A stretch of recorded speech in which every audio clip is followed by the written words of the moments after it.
Welcome to the Slop Farm. Enjoy the video. You start by closing VS Code and any terminals, otherwise files stay locked.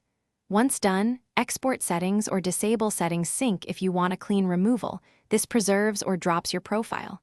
Next, open Windows settings, go to Apps, then Installed Apps. Search for Visual Studio Code.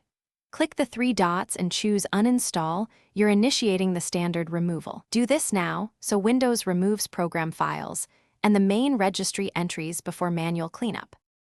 After the built-in uninstaller finishes, you need to remove residual folders that hold extensions and settings. Open File Explorer as administrator, enable hidden items, then delete %local app data %programs /Microsoft VS Code to remove program binaries.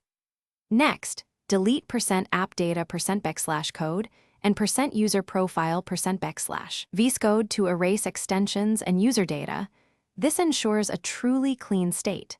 Make sure to check %local app data and %program data for any stray VS Code folders, because leftover files recreate settings on reinstall.